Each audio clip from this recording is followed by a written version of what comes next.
쿠르드는 누구인가 편을 보고 왔다는 가정하에 세브르 조약 이후 터키에서 쿠르드인들의 상황을 계속 이어가겠다. 1925년, 1930년, 1938년 발생한 몇몇 대규모 쿠르드 민족 봉기는 10만에 가까운 민간인 사망자를 남긴 채 터키 정부에 의해 강력하게 진압되었다. 쿠르드인들의 마을은 대부분 불타고 파괴되었고 그들은 이 기간 동안 강제 이주당하여 터키 내에서 뿔뿔이 흩어졌다. 이때부터 쿠르드어, 쿠르드 의복, 쿠르드 이름 등이 금지되어 1991년까지 이어졌다.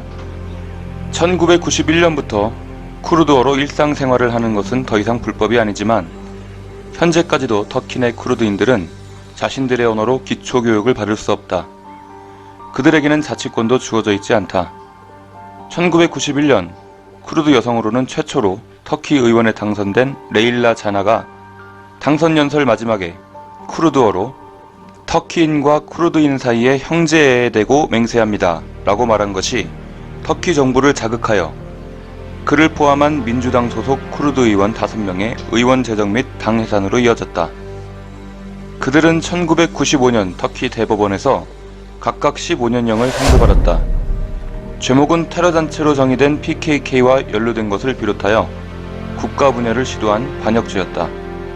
다행히 유명한 인권단체인 앰너스티 인터내셔널에서 그를 무고한 정치범으로 다루고 1994년과 1995년 라프토 인권상과 사카로프 인권상, 브루노 그레이스키상 등을 받으며 국제적인 인권가로 조명이 되면서 유럽연합도 자나에게 관심을 가지기 시작했다.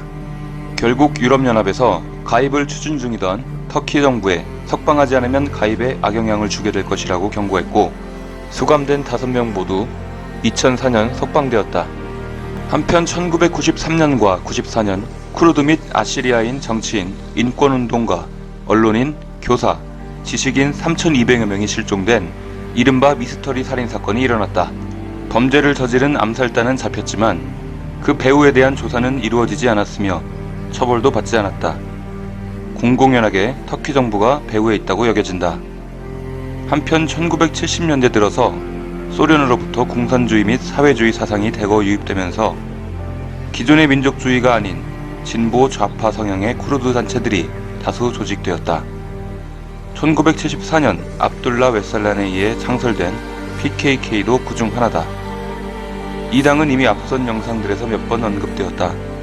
약칭을 PKK라고 한다. 군사 조직이며 터키 정부와 문화적, 정치적 권리 및 자치권을 두고 무장투쟁을 벌이고 있다.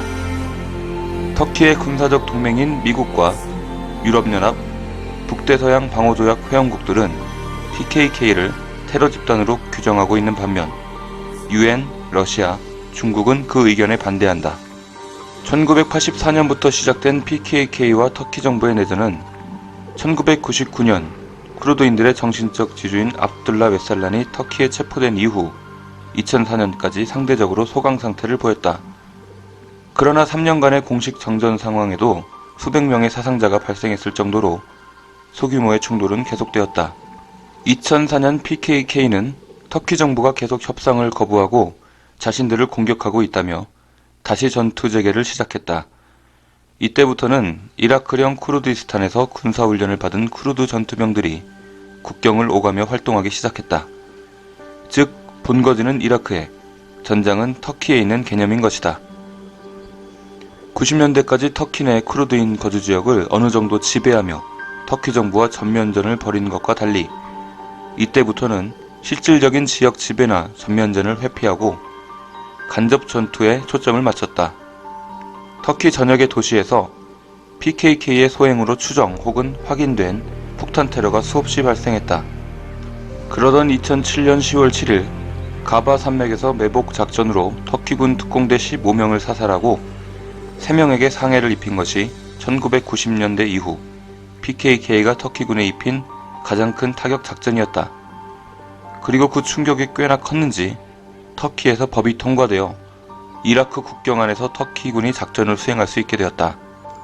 이후 2008년 이라크 북부 PKK 근거지에 대한 터키군의 대대적인 공습 작전인 태양의 작전이 진행되어 수많은 PKK 사상자가 발생한 뒤 터키 여러 지역에서 PKK의 소행으로 추정되는 폭탄 테러와 소규모 기습 작전이 뒤따랐다. 2009년은 여러모로 긍정적인 변화를 꿈꿀 수 있는 해였다. 터키가 최초의 쿠르드어 채널 TRT6를 개통하고 그의 지방선거에서 친쿠르드계 민주사회당이 성과를 낸 뒤 PKK는 수감 중인 압둘라 웨살란의 지령에 따라 정전을 선언했다. 또한 에르도안 대통령이 쿠르드 계획안을 내놓았는데 그 내용이 쿠르드인들의 희망을 부풀리기에 충분했다. 터키식으로 바뀐 쿠르드 지명을 원래대로 되돌리고 표현의 자유를 늘리고 쿠르드 난민들에게 터키 시민권을 복권시켜주고 지방 자치권을 강화시키고 수감 중인 PKK 군인들의 특별 사면 등을 담은 내용이었다. 그러나 곧이어 터키 헌법재판소의 결정에 따라 잘나가는 듯 했던 민주사회당이 해산되면서 쿠르드인들은 분노에 휩싸였고 터키 곳곳에서 시위대와 정부 간의 마찰이 벌어졌다. 2010년 5월 11년째 수감 중이던 압둘라 웨살란이 다음과 같은 유의미한 발언을 했다. 나는 마침내 터키 정부와 대화하고자 하는 시도를 포기하려 한다. 그들은 나의 안전과 건강을 보장하고 나를 석방하고 쿠르드인 문제를 평화롭게 해결하자는 나의 3가지 제안을 무시했다. 이제 나는 관련된 모든 사안을 PKK의 리더에게 일임하려 한다. 그러나 이 말이 무력 투쟁을 더 강화하라는 뜻은 아니다. 그러나 그의 마지막 말이 무색하게 PKK는 곧바로 대규모 군사작전을 연달아 벌였다.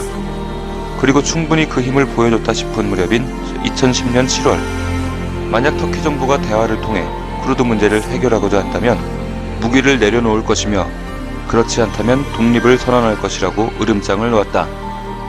하지만 터키 정부는 콧방귀도 뀌지 않았다. 그 후 다시 서로 죽고 죽이는 와중에 2012년 시리아 내전이 발생한다.